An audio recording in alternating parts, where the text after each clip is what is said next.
I think some things that we as sports media and also fans that watch games and cover games, they think that automatically because you're a high first round draft pick, that everything is supposed to work. And it's funny because I think so many people, if they would put themselves in your spot at the age that you were drafted at, I think they would look at themselves very differently than how they look at you when they see you as, oh, this guy's a quarterback. We drafted him, so he's got to be great, right? I think there's a process and an understanding of how young you guys are when you come into the league that a lot of people don't really take into account. You're a part of a sort of a wider trend, I think, that's happened the last couple of years in the NFL, and it's quarterbacks that were drafted high one place, and for a variety of reasons, it doesn't come together. And then you realize, okay, you go to a different situation, and suddenly there are much different results. Yourself, Baker Mayfield, Sam Darnold. It just seems like there's been a lot of quarterbacks that have sort of found their footing, for lack of a better term, a little later on in their career. What do you think? What do you attribute that to? For one, I mean, I think you learn a lot. You learn a lot through not winning and not playing as well, and going through some tougher things. You learn lessons the hard way maybe, and you try to take it with you and help you kind of as you go, for sure. And I think the time in New York, even the not so good times, I think were valuable that way. But I think a lot has to do with the fit too, and the team, and football's a team game. So I've really enjoyed playing with these guys here, and I've learned a lot from these coaches. Yeah, you said when you got around the group in the spring that you noticed a few things. What were the few things that popped into your head as you were working with these guys before, preseason and training camp, that you thought, oh, this might be a really good situation? Well, I think just the depth across the board. You look at the roster. I mean, you look at the offense. You've got a lot of veteran offensive linemen, guys who've played at a really high level. There's a really high standard in that room, and I think I noticed that quickly. I think you look at Jonathan Taylor, who's been a top running back in the league for a long time, and still certainly is that. And then receivers who all bring something different and have all played at a really high level. And I think just looking across, you're like, wow, there's a lot of good players. I mean, it sounds simple, but it's like, wow, there's a lot of good players here who are really keen on winning and getting this thing going. And so that, I think, was kind of what I realized when I first got here. I was listening to another interview you did. You said something really interesting about your time in Minnesota.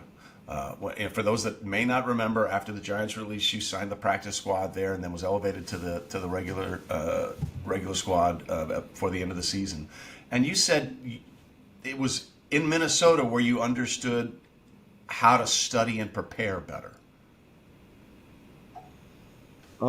Yeah, I mean, I think you're always learning, like, throughout your career, and learn different ways to do it. Every place, every system has a different thought on how they prepare. In Minnesota, the system, that Kevin and those guys run is very.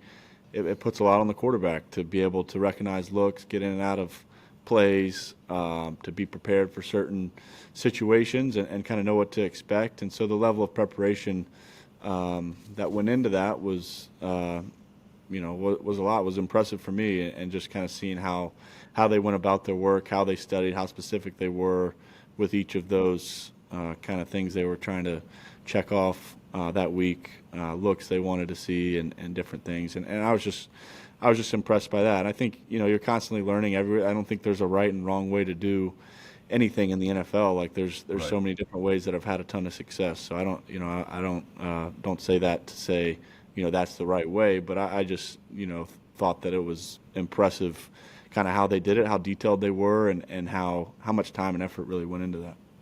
But it is a learning process constantly, and I think some things that we as sports media and also fans that watch games and cover games, they think that automatically because you're a high first round draft pick, that everything is supposed to work. And it's funny because I think so many people, if they would put themselves in your spot at the age that you were drafted at, I think they would look at themselves very differently than how they look at you when they see you as, oh, this guy's a quarterback, we drafted him, so he's got to be great, right? I think there's a process and an understanding of how young you guys are when you come into the league that a lot of people don't really take into account. Yeah, I agree. I mean, but there are guys who come in at a young age and are good right off the bat. Have a lot of success straight off the bat. So huge credit to them. And every situation's different. It works out different for different guys. But there's a lot to learn on the field. And then you're a young guy getting out of college, figuring out a lot of things. So it's a learning curve. But every situation's different, and I think. The learning doesn't stop. You learn. Yeah. You're kind of learning throughout your career. Whether it was good or bad, what was the most important thing you learned about your time in New York? I think winning in the NFL is hard. Everybody's good in the NFL. It takes a lot. A lot goes into every game, and to win. You've got to be doing a lot of things right. You got to be on the same page and ready to go. So I think that and just kind of learning, I learned how to learn in a lot of situations and kind of learning different systems, different coaches coming in and seeing different approaches and learning from each of those. Yeah, well, obviously there are things that have applied, and they're working now. Statistically, your best season was 2023. You completed 67.5% of your passes, 3,200 yards, 15 touchdown passes, 5 interceptions, and 7 rushing touchdowns. You're on pace to sort of obliterate all of those things this year.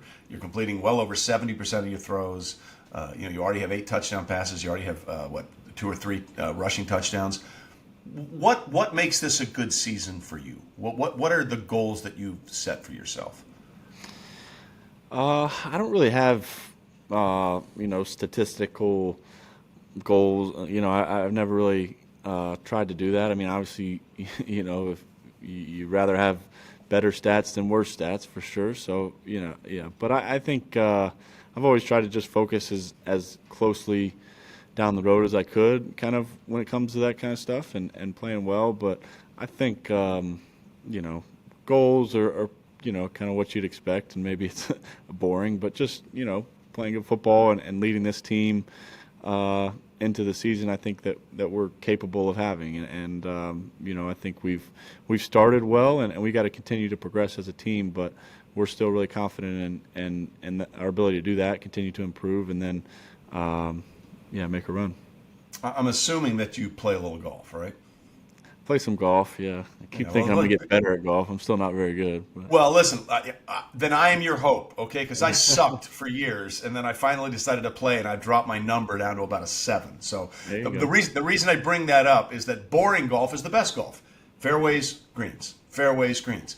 And when I hear you say, I know my goals are boring, that doesn't mean they're bad. You know what I mean? That means they're probably the best thing, but it's hard to sort of explain that this is all I want to do is like complete the next drive, complete the next pass. People always want the sexier answer, right? But sometimes the best answer is the most boring answer. Right. I agree 100%. I think, I think I've always, even within a game, it's like you start thinking about the drive, or you start thinking about scoring, or you start thinking about, we've got to make this work, and you get outside of like, hey, what does this play need to do right here? And I think that, you can apply that in a lot of different situations, and it's kind of general and vague, but I do think that's kind of the best approach that I've found. Well, it's certainly working so far this season, and you had opportunities, right? Because there's a quarterback shortage in the NFL, in my opinion. We have 32 starting quarterbacks. I'm not sure they're all 32 starting quarterbacks, if you know what I mean. So when your time was up, you had options as you looked around. What made Indianapolis the right choice in your mind? I think some of the things we talked about. I think the team, for one, you look at the players and you're like, wow, a lot of good players here. I think the opportunity to compete and play was probably the most important thing that I was looking at. Is where is that where do I think that's real, and where do I have the best shot. And then coaches. I mean, I spent some time with Shane in the draft when he was with the Chargers, so I knew him a little bit, and then knew a couple other coaches on the staff here, and just thought that was a good fit. I'd seen Shane has had a lot of success with a lot of different quarterbacks. When you look at Phillip Rivers and you look at Jalen Hurts and Gardner Minshew, Anthony, I mean, all these guys play differently, and Shane's found a way to play to their strengths in those situations.